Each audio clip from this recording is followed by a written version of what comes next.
So we were speaking about it before. So how did the collab with Burna Boy and Sidhu come about? Yeah, basically, while Sidhu was alive, God bless him, we made that song. Yeah. The song's meaning is "My name lives forever." So he's kind of like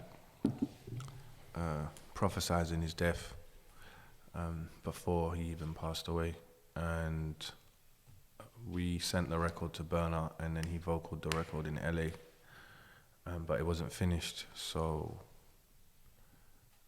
I flew to St. Martin. Oh, should I start again? No, it's come. Yeah. I flew to St. Martin's in the Caribbean. Obviously, Burna's a massive worldwide star now, so I had to go and finish the record there. I just pulled up with my studio, and then the ending of the song was dedicated to Sidhu. So yeah.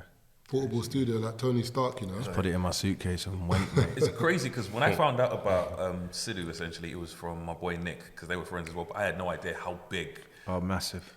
Like at the time, you know, just a couple years back as well, because I think they filmed some videos. They were filming some videos at his house, and you know, he's got the cars, isn't it? Yeah.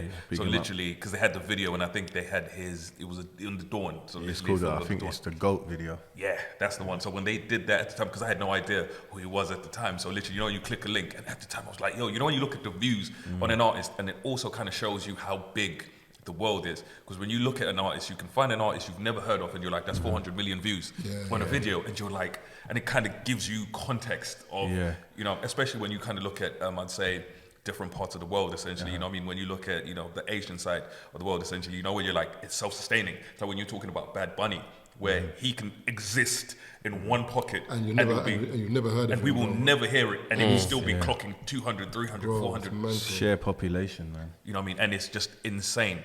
So what was it like for you bringing two artists like that together? Because, you know, that's two goats. It's mad.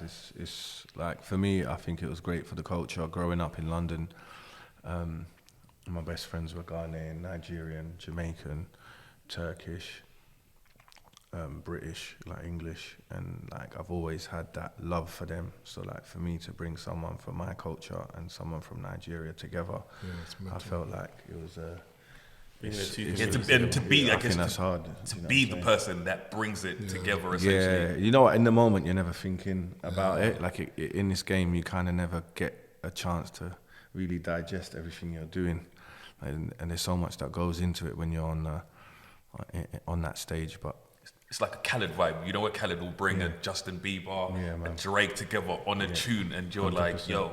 Yeah, it's crazy. So. And I feel like that's what you were doing on a project like this, where you can say, you know what I mean, on a Khaled level, you're like, yo, I can call up XYZ, get this person on a project. So what does that feel like, knowing that, you know, if I need to put together a project, you know, I've built so many good relationships that I can just, you know, make a call and get XYZ. Because a lot of people, bro, they couldn't get, you know what I mean, a fraction of those people on one album, on 10 albums, let alone just one album altogether. I feel like it's the respect of my art and the relationship that I have with the artist, and you know, them trusting me with their art, I guess. I think you're thinking. I'm sorry, cut you. No, you're good. I feel like you're thinking out of the box as well, which is dope. Because I feel like a lot of people tend to just think, let me get UK artists together, or let me get this. Whereas you're thinking, I'm gonna get two different cultures together, two different artists that people would never expect to come together, and it works. Remember, sometimes you can bring, you know, like even in football, you can buy a six striker for a team, but it might not fit